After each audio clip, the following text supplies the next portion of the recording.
क्या है हमारा cos 45 degree upon sec 30 plus cosec 30। तो cos 45 का जो वैल्यू होता है हमारा वो होता है 1 upon under root 2 upon sec 30 की वैल्यू क्या होती है 2 अपॉन रूट 3 प्लस कोसेक 30 की वैल्यू क्या होती है 2। अब यहां से क्या हम इसको सम कर सकते हैं क्रॉस मल्टीप्लिकेशन मेथड से? तो यहाँ तो भैया अगर कुछ नहीं तो हम 1 मान सकते हैं, यह जाहिर सी बात है। तो अब इसको इससे करो 2, इसको ऊपर ले लो पहले 1 upon under root 2 upon 2 plus 2 under root 3 upon ऐसे लिया हमने इसका अंडर रूट 3 आया। ठीक, अब इसको हम आगे कैसे करेंगे, ध्यान से इस क्वेश्चन का ना आप स्टेप बाय स्टेप समझते जाएगा, क्योंकि थोड़ा इसमें कंफ्यूजन क्रिएट हो सकता है आपको। ठीक, तो इसलिए इसको आप थोड़ा सा ध्यान से स्टेप बाय स्टेप समझते जाइए। अब आपको ये दिख रहा होगा दो फ्रैक्शंस अगर डिवाइड में होते हैं तो इनको हम मल्टीप्लाई कर सकते हैं। ठीक, अब मल्टीप्लाई करने के लिए ऊपर जो न्यूमरेटर है उसे हम सेम टू सेम नोट कर देंगे, बट जैसे कि ये जो न्यूमरेटर था इसे हमने सेम टू सेम नोट कर दिया।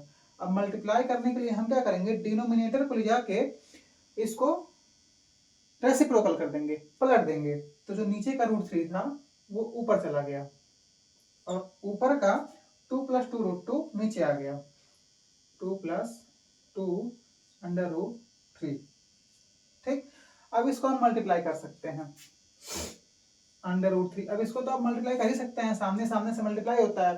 ठीक, तो अंडर रूट 3 अपॉन रूट 2 को अगर हम 2 से मल्टीप्लाई करते हैं तो ये हो जाएगा हमारा 2 रूट 2 प्लस फिर अगर हम रूट 2 को 2 रूट 3 से मल्टीप्लाई करेंगे तो देखो जो रूट होता है ना वो सिर्फ रूट से ही मल्टीप्लाई हो सकता है, बाकी जो अदर डिजिट्स हैं वो बाहर ऐसे ही रह जाएंगे। तो ये 2 और ये रूट से रूट अगर हमने कर दिया मल्टीप्लाई तो अंडर रूट 2 3 जा 6। ठीक, अब अगर ट्रिग्नोमेट्री में आपको ऐसे क्वेश्चंस में अगर नीचे रूट मिल जाए ना तो आपको इसके बाद आपका अगला स्टेप जो है ना वो रैशनलाइजेशन करना पड़ेगा आपको, क्योंकि इसके बाद ही आंसर आने वाला है। तो इसको हम अब रैशनलाइजेशन करेंगे। उसके लिए क्या करते हैं ना, जो नीचे डिजिट्स होते हैं ना उन्हीं को ऊपर ले जाके हम मल्टीप्लाई कर देते हैं। और वो कैसे करेंगे, जो साइन यहाँ रहेगा उसी का जस्ट अपोजिट साइन वहां रहेगा। अब देखिए कैसे करेंगे इसको हम। तो इसको रैशनलाइजेशन करने के लिए हम क्या करते हैं, यहीं पे करते हैं मल्टीप्लाई, जो है डिजिट नीचे सेम उसी को ऊपर ले जाएंगे। तो 2 root two plus or minus करेंगे, जो साइन नीचे रहेगा उसी का जस्ट अपोजिट हम ऊपर करेंगे। यही रूल है। आप पूछेंगे क्यों हो रहा है, कैसे हो रहा है, यही रूल है, रूल ही यही है रैशनलाइजेशन का। ठीक, तो minus 2 root 2 minus 2 root 6 upon 2 root 2 minus 2 root 6। अब इस रूट 3 को हम इससे कर सकते हैं मल्टीप्लाई, 2 3 2 जा 6 root 6 minus 2 under root 18 upon, अब ये हमारा a और ये हमारा b, क्या ये a स्क्वायर और b स्क्वायर नहीं लग रहा है? और वैसे भी a plus b a minus b, a square minus b square ही होता है। ठीक, तो हम इसको कर देते हैं 2 अंडर रूट 2 का होल स्क्वायर माइनस 2 रूट 6 का होल स्क्वायर। अब ये तो हमारा 2 रूट 6 ऐसे ही रहने वाला है, माइनस क्या हम रूट 18 से कुछ बाहर निकाल सकते हैं? मैं यहाँ पे आपको समझाऊं, अंडर रूट 18 को मैं अंडर रूट 9 इंटू 2 भी लिख सकता हूँ। तो क्या अंडर रूट 9 3 बाहर नहीं निकल जाएगा, क्योंकि 3 का स्क्वायर ही तो 9 होता है। तो क्या ये हमारा 3 रूट 2 नहीं हो सकता है? हो सकता है, जाहिर सी बात है।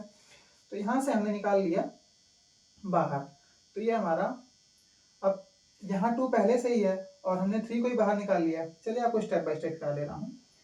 2 इंटू 3 हमारा बाहर आ गया यहाँ से और यहाँ अंदर रूट 2 बच गया अपॉन, अब ये हमारा जो स्क्वायर है 2 का स्क्वायर तो 4 हो जाएगा, 2 का स्क्वायर 4, और अंडर रूट 2 का स्क्वायर हमारा 2 ही होगा। क्यों होगा ये मैं पहले समझा चुका हूँ आपको।